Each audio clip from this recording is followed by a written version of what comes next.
তো দিনটা ছিল 10ই এপ্রিল, আর আমি গেছি অফিসের মধ্যে ফ্রেশে। যে না অফিস থেকে বেরাবো দেখছি বাইরে প্রচণ্ড বৃষ্টি, ঝড়, আর এখানে আমি আটকে গেছি। দেখো আমি একদমই একা, আর রয়েছে একটা আঙ্কেল। তো দেখো বাইরে প্রচণ্ড বৃষ্টি, বেরোনোই যাচ্ছে না। কোনোভাবে সাইকেলটাকে নিয়ে তাড়াতাড়ি করে ঘরে এলাম। আর দেখো আমি তো একদম ভিজে গেছি, পুরো একদম অবস্থা খারাপ। আর বাইরে কিন্তু এখনও বৃষ্টি হচ্ছে, বৃষ্টি কিন্তু কমেনি, আমাকে ভিজে ভিজেই আসতে হচ্ছে। দেখো বুঝতে পারবে না হয়তো অন্ধকারের মধ্যে, কিন্তু বৃষ্টি কিন্তু এখনও হয়ে যাচ্ছে প্রচণ্ড পরিমাণে। তোমাদের কার কার এলাকায় বৃষ্টি হয়েছে আমাকে অবশ্যই কমেন্ট করে জানাও। তো বৃষ্টির মধ্যে আমি তো ভিডিও করতেই পারিনি, কারণ কি আমার কাছে আইফোন নেই। তো দেখো এখানে ঘরে এসে দেখছি যে বনি এখন পড়তে বসেছে অন্ধকারের মধ্যে মোমবাতি জ্বালিয়ে, বিদ্যাসাগর। কারণ কিছু করার নেই, ওর কালকে কম্পিউটার পরীক্ষা, তাই ওকে পড়তে বসতেই হয়েছে। কিন্তু দেখছি এখানে বদমাশি করছে, তাই ওকে একবার ধমক দিলাম যে এই পড়তে বস, ভালো করে পড়। তো চলো আমি আমার ভেজা ড্রেসটাকে ছেড়ে নিই। তো দেখো আমি চুল টুল সব ছেড়ে নিয়েছি, ড্রেসও চেঞ্জ করে নিয়েছি, কারণ আমি পুরো ভেজে গিয়েছিলাম। তো এখন যাই একটু খাওয়ার চিন্তা করি, কি খাওয়া যায়। তো আমরা এখন দোকানে যাচ্ছি, দেখি কি কেনা যায়। তো বৃষ্টির মধ্যে তো এখন কিছু পাঁপড় ভাজা যেত, কিন্তু কারেন্ট নাই, তাই কিছু তো ভাজা যাবে না। তো চলো দেখি দোকানে কি পাওয়া যায়, তাই কিনে আনি। আর এখানে বনি ছাতা নিয়ে রেডি, দোকান যাবে। জোরজাবস্তি নিয়ে যাব না, তাও যাবে। এই দেখো আমরা বৃষ্টিতে বেরিয়ে গেছি দোকানে যাওয়ার জন্য। আর ওই যে বনি জোরজাবস্তি এসছে, ও দোকান যাবেই বৃষ্টির মধ্যে।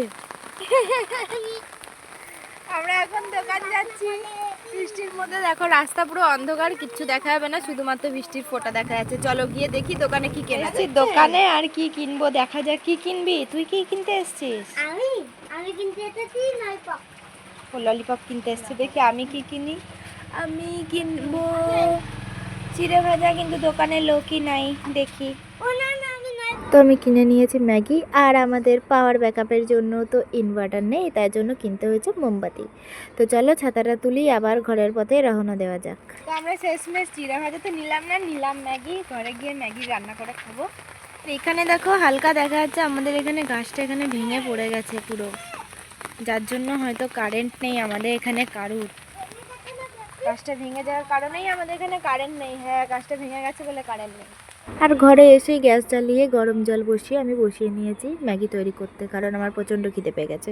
আর প্যাকেটের মধ্যে যে কটা গুঁড়ো গুঁড়ো ম্যাগি ছিল সব করে ঢেলে নিলাম, নষ্ট করবো কেন বলো। তারপরে এই মশলাগুলোকে ঢেলে নিচ্ছি, ম্যাগি মশলাগুলো। তো মশলাগুলো একদমই জমে গেছে। তো এখানে কতক্ষণে এটা ফুটবে আর কতক্ষণে আমি খাবো। এখন আমার পেটের মধ্যে মনে হচ্ছে ইঁদুর দৌড়াচ্ছে। তো এটা রেডি হয়ে যাওয়া, চলো আমি খেয়ে নিই। তোমরা দেখতে থাকো পুরো ভিডিওটা। আর অবশ্যই কিন্তু আমার চ্যানেলটাকে সাবস্ক্রাইব করে দেবে, লাইক করবে, কমেন্ট করবে, আর একটা অবশ্যই শেয়ার করে দেবে। আর যদি তোমাদের কিছু সাজেশন দেওয়ার থাকে তো অবশ্যই কমেন্ট করে আমাকে জানিয়ে। রেডি হয়ে গেছে আমার ম্যাগি, এই দেখো। চলো আমি খেয়ে নিই। একদম গরম গরম বৃষ্টির দিনে গরম গরম ম্যাগি। আমাদের কার কার ভালো লাগে অবশ্যই জানাও। চলো খেয়ে নিই, প্রচণ্ড গরম।